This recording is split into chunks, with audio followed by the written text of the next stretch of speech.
Hello and welcome to The Spiritual Life. I'm Father Jim Martin. On this podcast, we reflect on how people experience God in their daily lives and in their prayer. And I'm joined by my excellent producer, Maggie Van Dorn. Maggie, good to be with you again. It's great to be with you, Jim. So we have an exciting guest this week. We have Adriana Trigiani. She is a wonderful person, full of life. And why don't you tell us a little bit about her? Sure. So Adriana is called one of the reigning queens of women's fiction. She's a New York Times bestselling author of 21 books of fiction and nonfiction. She is an award-winning playwright, TV producer, and filmmaker. And Adriana wrote and directed the major motion picture of her debut novel, Big Stone Gap, adapted her novel, Very Valentine, for television, and directed the award-winning documentary Queens of the Big Time, among others.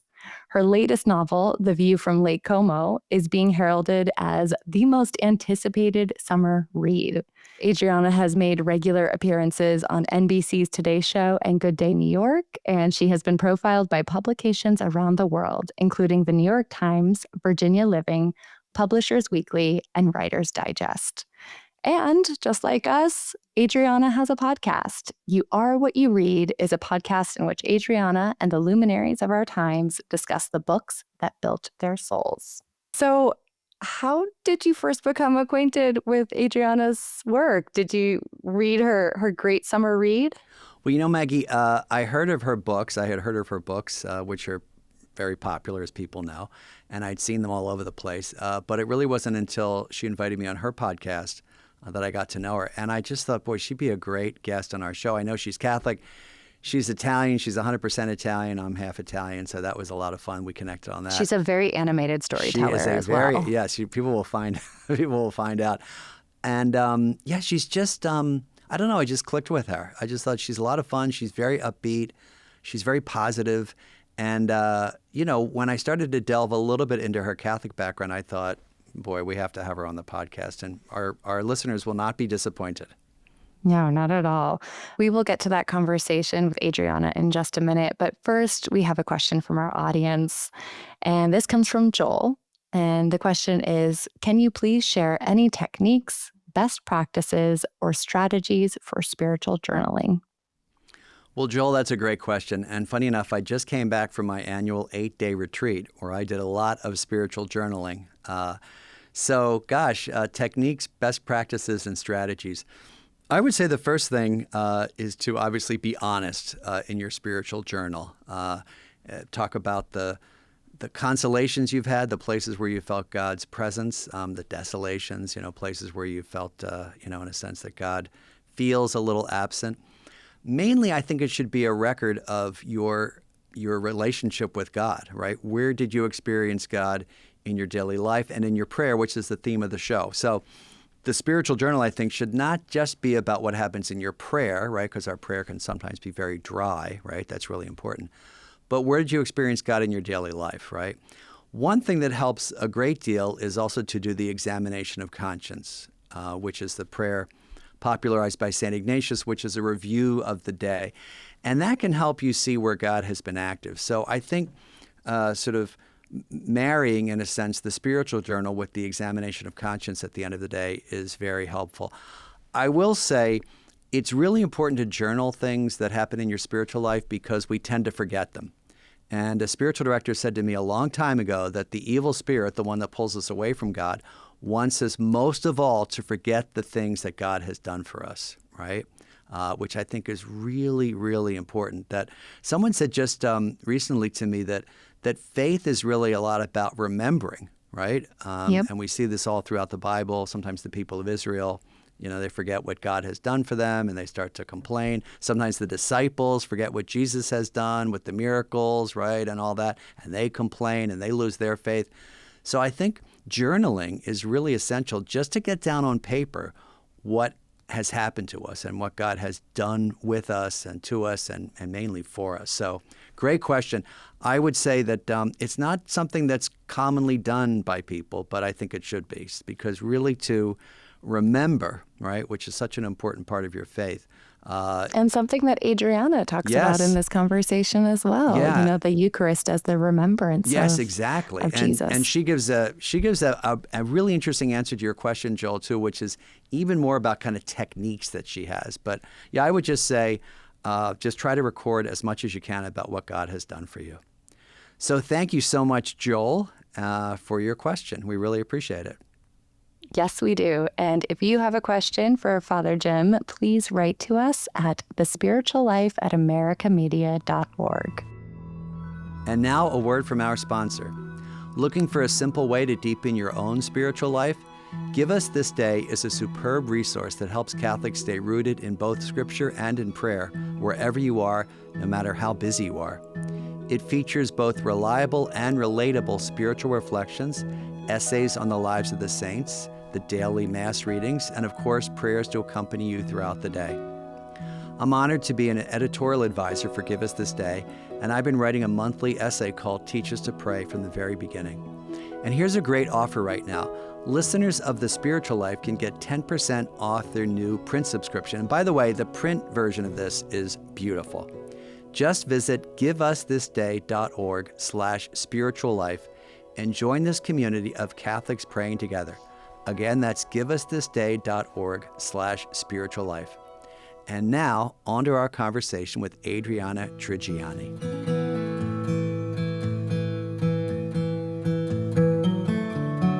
Adriana Trigiani, welcome to The Spiritual Life. Thank you. I'm thrilled to be here. It's so wonderful. And also, congratulations on the new book. Thank you. I'm very happy about it. I think there is a review coming out soon in America. Oh, I'm excited. Well, as a subscriber, it's the only right thing to do. That's right. Got to run a review.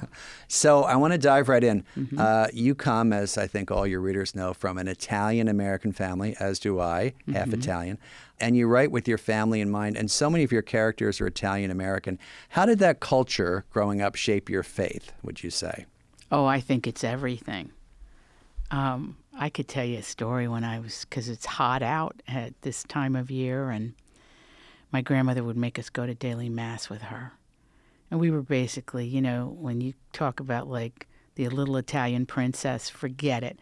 It was like Grammy's little field hand, her little cement mixer, car washer. I mean, we did the heavy lifting. Now, this is where for our listeners? We're in Pennsylvania for this. I grew up in Big Stone Gap, Virginia. By the way, when my grandmother first came down there, I said, Gram, what do you think of our town? And she said, I could never live in a place where they don't make cheese. So that's what she thought of Appalachia. That was it, right? But when we stayed with her, we had to go to Mass, and I would get very faint in the heat, and you couldn't have communion if you ate anything. So I'd be sitting there thinking, I'm going to pass out. And one time I did. And the next thing I felt was her foot moving me. Get up there and go to communion. And the priest had been waiting there for I don't know how many minutes because I was blacked out. And I had to crawl out of that pew and go up. He was just impatiently waiting for me. And I thought, oh, okay. But that would tell you at the outset that it's the fabric of my family life. And my grandfather, her husband, who died when I was a little girl, he was very devoted to Our Lady of Fatima. Oh. So everywhere he went, he did shrines to her. Everywhere. And he was really neat. I really loved him. And I soon learned that sometimes the men in the families weren't very devout, but the women were. But in my family, I'd say my father and mother were equally devout, as were my grandparents. And then on my mother's side, same thing. How did this shape your faith? Were you pretty religious growing up, would you say? Well, I would never say I was a religious person, even then. But I find great peace in the sacraments, in receiving them. And I would say what has gotten me and has kept me Roman Catholic is the breaking of the bread. That's my thing. I see the breaking of the bread not as symbolism, but really God in spirituality made manifest. It's manifest in the room, in your place, with each other. And think about it. In my big Italian family, the most important thing we would do together was cook and put on meals. So to me, it was all part of a continuum, the breaking of the bread. It wasn't like a special thing. It was the thing. always. Now, that's interesting. Were you always devoted to the Eucharist like that, even as a girl, would you Yes, say? but I would say I was really devoted and still am to the Blessed Mother.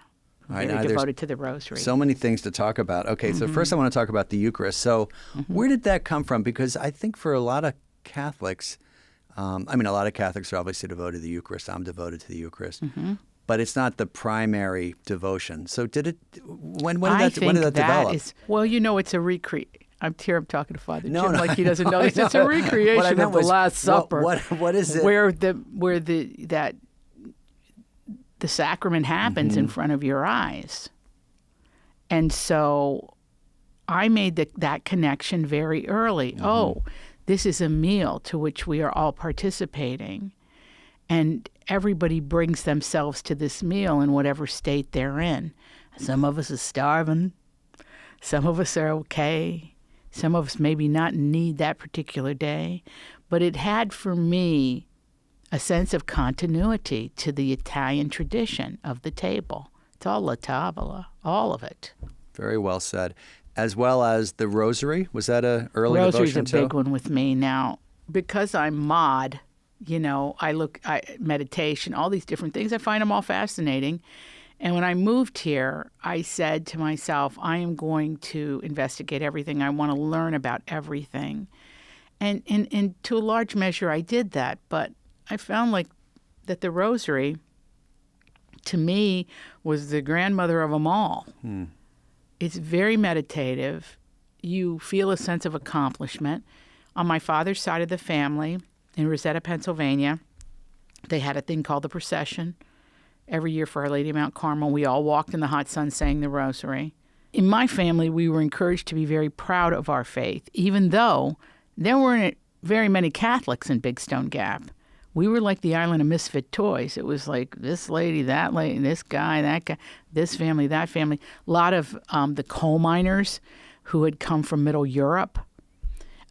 We also had black church members. Boy, that wasn't very common in the 1970s. We were real mixed. And a little bit, we called ourselves the Island of Misfit Toys because people didn't really, it goes back to the old country, the Scots-Irish and the wars with the Catholics. It was like the Catholics and the Protestants. So I don't think the people even understood why they didn't like us. They really didn't. It was just something in them, right? So we worked really, really hard on that. And of course, by the time the nuns had left, and then there was this whole ecumenical movement where we were reaching out to the other churches, and then they started to get it. Then they were okay with it. So there's a real sense of Catholic identity growing up, devotion to the Rosary, devotion to the Eucharist. To pick one of those, where does the Blessed Mother fit in your life today? How do you relate to her? Well, she's, we were just in your office, and I saw her on your desk. Well, she's on my desk, but she's all through my home. I find the visage of her in my imagination and then in a statue very comforting. Yeah, let's talk about that. I don't think I've talked to any of my guests about Mary that much. Comforting, why? Well, for me, it kind of is personal because when I was 14, my 15-year-old friend got pregnant in high school, middle school. And I could not tell my parents. There was no place to go, but there was a place to go. So we went to Mass. Our church was in the next town over in a city called Norton, Virginia. Don't think big city, small city. You could walk the main street. And there was a hospital there that was founded by, now I'm going to get the name of this order wrong, and I should be picked on for okay. this. They're from Ireland, and they came in the 40s to start a hospital in this impoverished coal mining area, okay? I grew up in what they call poverty-stricken Appalachia. But anyway, they had the hospital there, and there was a young nun there named Sister Susan. So this is the 70s. I'm a kid. My girlfriend is pregnant. She has no place to turn. I said, listen, there's a nun up there. I said, I go to Sunday school. I'll meet you. Because she needed a pregnancy test. I'll never forget this as long as I live. So I snuck out of Sunday school and went down the block, a couple blocks to the hospital, and my friend was there. I don't think she'd mind if I said her name, Marianne. And so I see Marianne, and she's just scared to death. And I said, Marianne, it's going to be all right, okay? So they go, and her boyfriend is there, and her boyfriend's best friend, who I have nothing to do with, okay? In school, I don't deal with those guys. They're not my jam at all. My friend, okay? So she goes in with Sister Susan, and I just remember the person who would become her husband just shaking the newspaper. Like he was trying to read the sports section, but he was shaking. We were all scared to death. So she comes out, and Marianne is sobbing. She's pregnant. I was like, oh, no. So her boyfriend at the time, Dennis, gets up, and he said, it's going to be okay. We're going to get married. It's going to be fine. All of this, okay? Now, she's 15. I think biblically we understand that Mary was 15. So you see how it all kind of, it became the embodiment of the living something to me about Mary. I saw her in my friend. So that was a runway for me, I think, in terms of Mary. Like I felt Mary was with me. Now, people can say all kinds of things that would listen to the podcast and say, oh, it's terrible, a 15-year-old girl. Abortion was legal then. She could have had an abortion. The young nun said to her, Marianne, we'll take care of you. And they did. All of her appointments, she had the baby at the hospital, the whole thing. Yeah.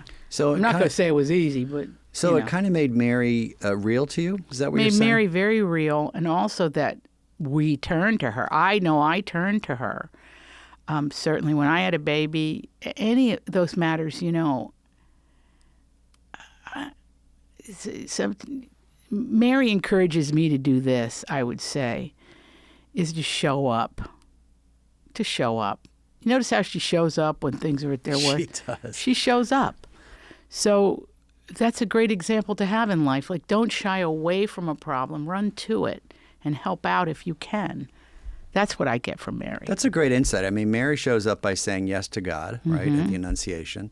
She goes to... Wasn't happy about it. Scared to death, remember? Yes. Terrified. Yes. How can this be? She shows up for the birth at the Nativity, obviously. Obviously. But also...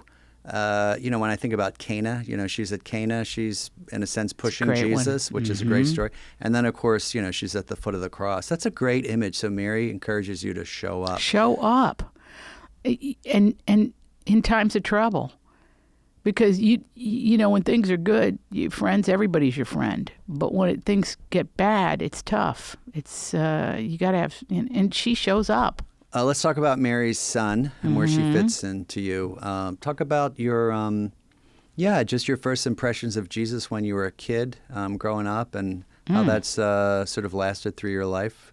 Who is Jesus for you when you think about Jesus? Really, it starts with the baby Jesus in the manger. Who's not going to love that baby Jesus? I think it started there. I would also say in terms of Jesus, I just love that Last Supper. And in my family tradition, I have one in my house. We have these hammered metal. Metal, sure, the copper, whatever, Yeah, that you got to polish and take care of. And so there's a presence always of Jesus. It's very interesting because I do have some evangelical friends. And they see him differently from me. Yeah, can you explain that? What do you mean by that? Well...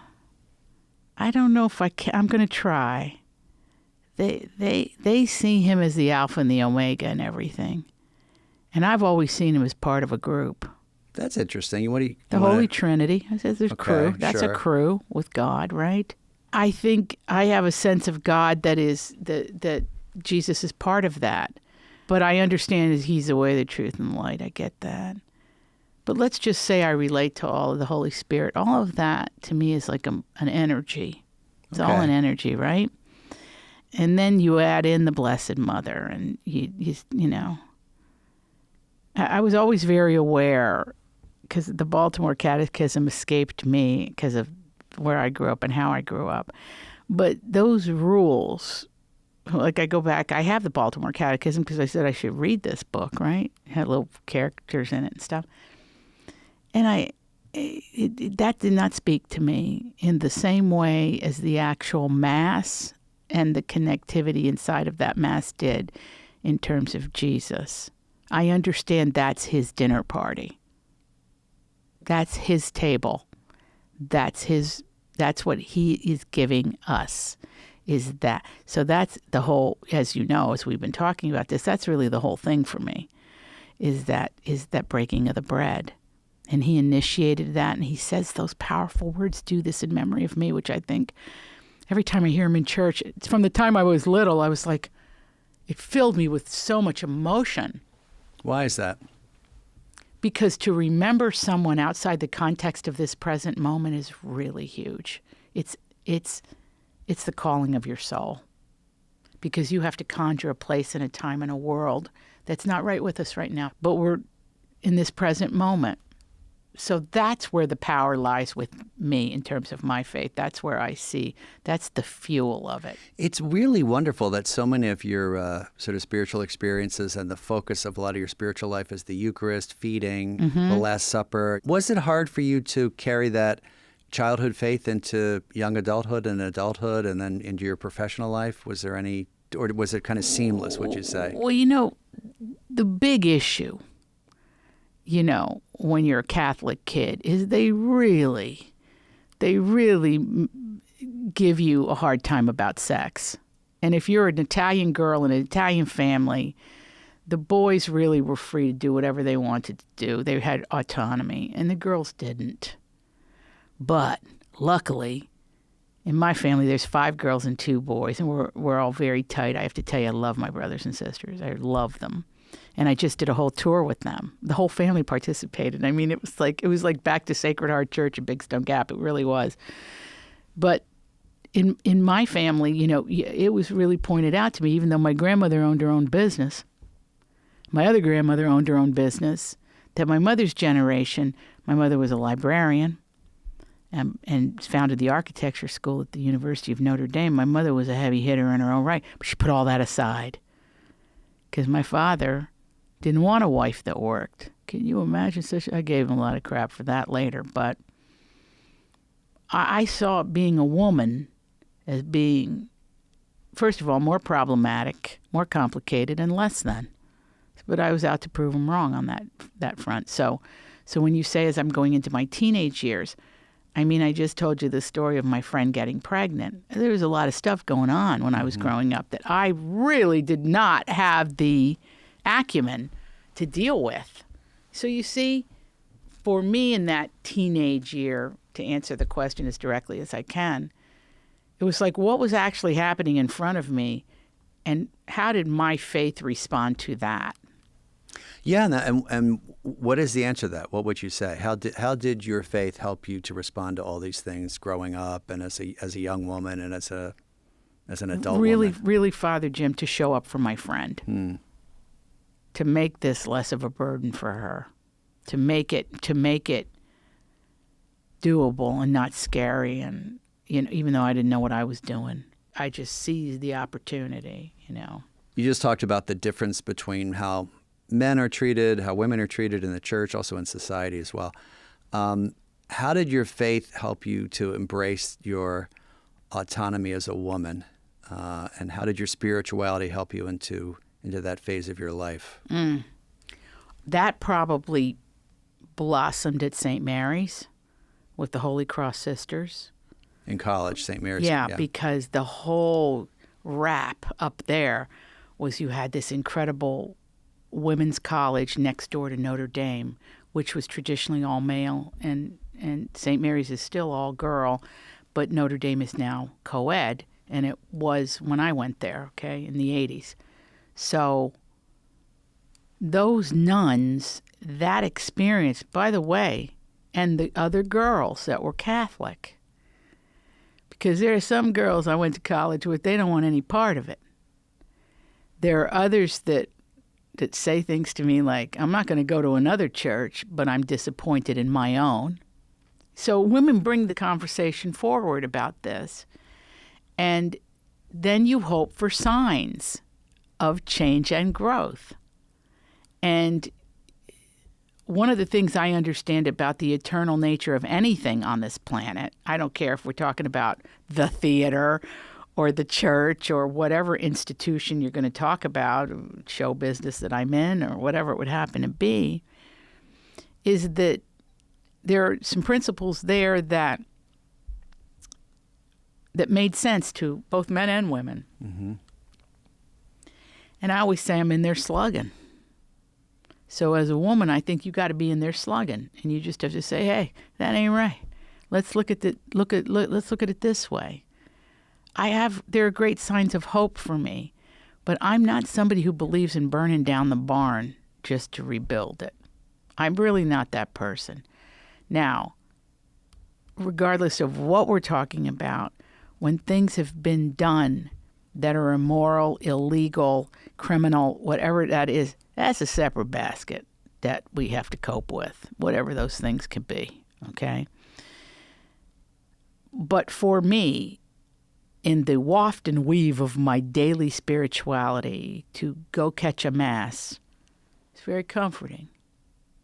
To make prayer part of my daily life, essential. And it's very interesting, like I don't beg God for things that I think I want. I really never do that. Like I would never beg to be a New York Times bestseller. I wouldn't pray for that. Why is that? I'm sure a lot of listeners would Well, ask. I think that's ridiculous. Because prayer should be for people. prayer should be for other people. Do you ever pray for things that you want, though? I mean, good things like good health or...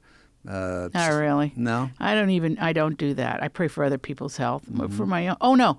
How can I say that? I ask God to give me strength and energy. Mm-hmm. Oh, yeah. Okay. I do that. But for the material things, I grew up in economic uncertainty, so the first 2-3 times you pray for something and it doesn't show up, you kind of give it up or you're an idiot. So I gave up praying for things. Because it didn't make sense to me. I would be ashamed to ask for something stupid. All right, let me. I would just be ashamed. Let me bring you back a little bit. You mentioned the Sisters at St. Mary's. Yeah. So what did they instill in you as a young woman? First of all, I saw they were good business people. And you may say, Father Jim, what are you talking about? Business people? They were nuns. Okay, sisters. First of all, they paid their professors. This goes back to a woman named Sister Madaleva Wolf. I know that name. She used to write for America. But here's where she was a visionary. Those nuns were on the payroll, okay? They got Social Security when that came in the 40s. She said, I got to take care of these girls. They're my girls. So now at St. Mary's, there is a state-of-the-art, because all the nuns are very old now, state-of-the-art nursing homes for them. And they are part of the college life. They're part of my life. But I watched them run a business, because a school is a business, Yep. And there was no man in there telling them how to do it. They were doing it themselves. And they had that behemoth across the street that sort of kind of weirdly looked down on us. But why? This is where you're getting your girls for whatever you're doing. Of course, now it's co-ed. I actually have a niece there. Co-ed now for 40, 45 years, 50 years. But they've maintained their dignity, their strength, I don't think a lot of people know this, but the religious aren't often cared for in old age. And what kind of an operation are we running here? That's the first thing we need to fix. And then, you see them operating at this high level. You go, they know what they're doing. That's great role models. I always say sisters are my heroes, and I think that we would agree that there's so many kind of bad stereotypes of them. But here they are, as you're saying, Sister Madaleva, who's so well known, running colleges and running businesses and writing running poetry, hospitals and poetry, and I think one of the things that a lot of people don't know is exactly what you said, which is that they took vows of poverty. They often were not paid very well, right? Or paid at all. Particularly if they're working for diocesan schools and parochial schools. And now they have very little. And people say, oh, the church has so much money. But these sisters' orders and some men's religious orders as well, because of these low-paying jobs and their vows of poverty, are really struggling these days. I want to put in a plug for the Retirement Fund for Religious at the USCCB, another group called SOAR, Save Our Aging Religious. They do really great work. Let's look at writing fiction. How does your spirituality feed into just your writing, the practice of writing? What would you say to that? I know it's a big question. I'm going to drop a bomb here. Go ahead. I think it's all God-given. I have no really human explanation for what the process of writing is. I cannot explain it. It isn't just a muse. It is a creative well that sustains me every day in my work. I can only believe, this is the only thing I can believe, is that this comes from God. Because I don't know these people. How can I be writing 1942? I wasn't born yet. How do I know them? How am I in the scene? Why do I know that? But it's keeping those channels wide open and opening them farther and farther as you go on in it. That is the exciting part. But when we're talking about God, we're talking about a limitlessness. So I never get writer's block. When I sleep, I work. Plant those seeds. It's all going to be there in the morning, and it is. Now, I'm not saying it's magical. Sure. Because it's not magic. Yeah. It actually is a spiritual mission. It is a spiritual mission to create. You got two things on the planet, creativity and destruction. Which side are you on?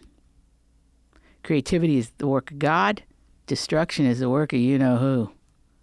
That's a great insight. Let me ask you something. Well, first of all, how do you keep those channels open? There might be some aspiring writers, or even just in life. How do you keep those spiritual channels open and not going to close yourself down? Well, to get to the heartbeat of your subconscious, which is the seat of your soul, it's a very simple thing, is you actually address it. So this means, and I do this every night, and I did it before I knew what it was, which will tell you that it's real.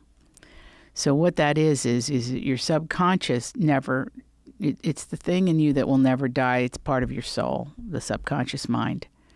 And what I tell that subconscious becomes true for me as I'm moving through the world. And somebody asked me once, well, how do you know what it is? I said, okay, you know when you're going on a trip and you have to get up at 3:30 in the morning and you've set all your alarms and you've called your husband, you better wake me up. I got to get the bus to the plane to the thing or I'm going to miss the whole trip. And then 3:30 a.m., ungodly hour, you're not going to get up then, okay? You have everything set and you go to sleep. And you wake up 1 minute before 3:30. Has this happened to you? Yes. That's your soul. Mm. You told it. You told it repeatedly through other people and yourself, I've got to get up at 3, I've got to get it. So now just start doing that with your work. Go, okay, I got to talk to Father Jim tomorrow. I've read his books. What should I ask him? I'll wake up, put the coffee on, and I'm writing out the questions. Everything is within you because this is the part of us that's going to go back to him, to see his face, which is going to be something.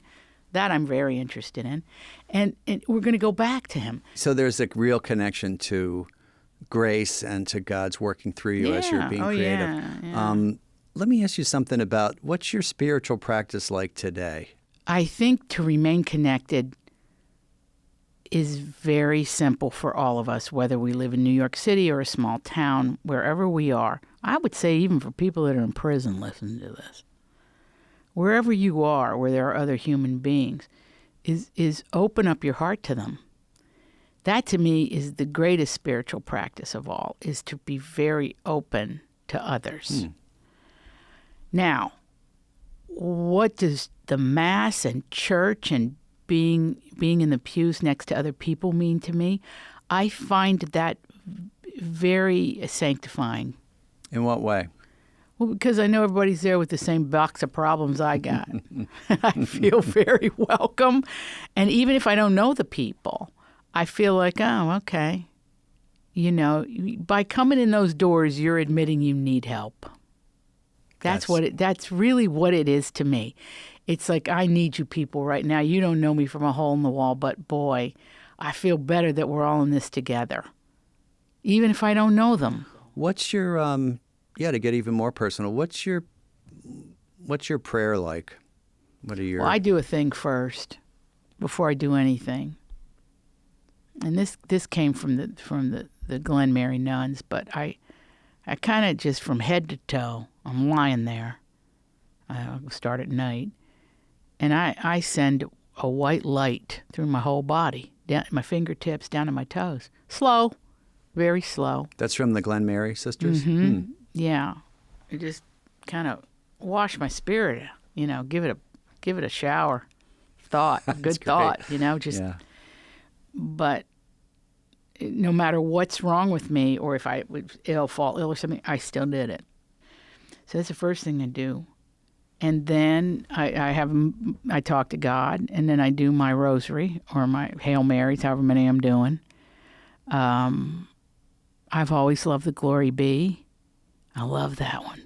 I think that's a great one. And I was always told, if you said that one, if you're going to pick one, say that one. Were you ever told that? No, but it's a good one to say. Let me ask you something. It encapsulates the whole thing. So that's how I do it. That's great. Just to back up, you talk to God. Can you describe that? What does that mean? It's very direct. Okay.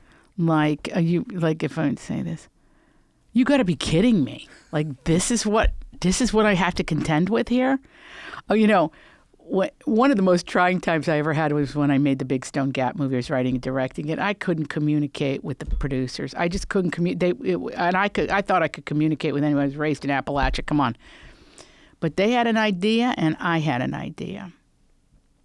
And I just very directly went right to God and said, you got to help me crack this, because this ain't good. And I used all the tools. First of all, I made sure that my mentor priest came, and he was part of the movie. I just made sure he was. So I felt like I had my army there a little bit.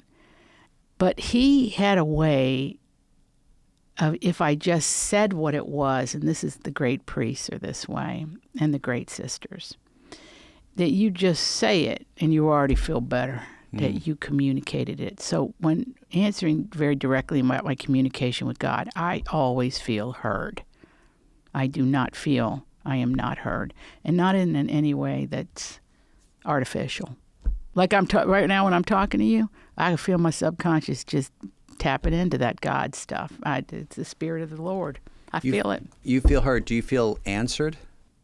Well, now that's where my questions come in, because my job, I think, as someone who's created by God, is to posit it. It is not essential that I be answered. It's essential that I be heard. That is a beautiful place to stop. We have an audience question, though. Okay? And this is a great one to ask a writer. So it's from someone named Joel. This is a great question for you. Can you please share any techniques, best practices, or strategies for spiritual journaling? Yes. Okay. You should have a journal that's only about your spiritual journaling. Okay.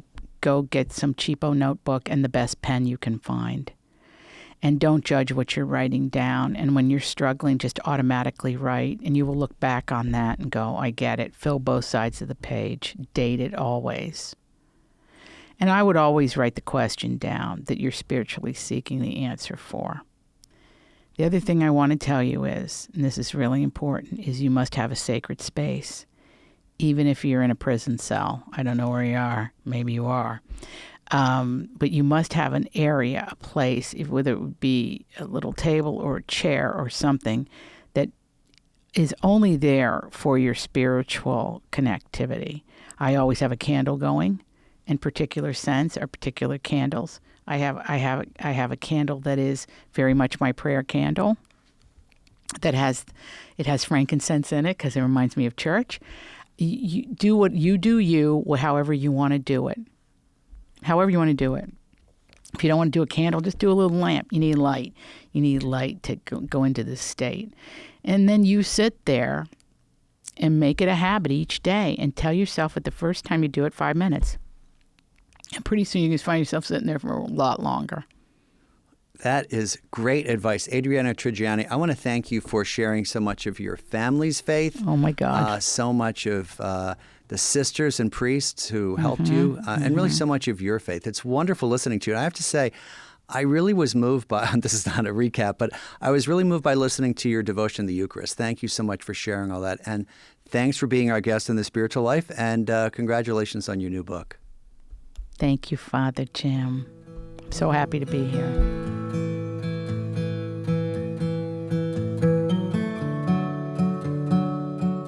So Maggie, what stood out for you about our conversation with Adriana? Yeah, it was great, first of all, just to be listening in on this conversation. Adriana is very other-centered. I noticed in her prayer, she doesn't pray for herself or the things that she wants. She talks a lot about praying for other people, and it kind of made me feel selfish for the amount of times that I do pray for what I need and want. What do you make of that? Should we be feeling selfish? Should we be more like Adriana? Well, I'm glad you brought that up. I talk about that a lot in my books on prayer, like Learning to Pray. It's natural to ask for things that you want and that you need, right? And I think it's very generous of her not to pray for herself. I think that's somewhat unusual, but very laudable.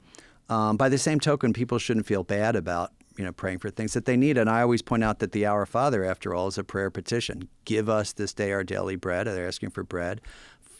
Forgive us, asking for forgiveness. Deliver us not into temptation, right? So you're asking for things. And so I think it's kind of natural. And it's also, for a lot of people, it's part of being in an honest relationship with God. I mean, if you're really struggling and you feel that you can't ask for something, and this is not what Adriana was saying, she was just saying it out of a sort of a generous heart.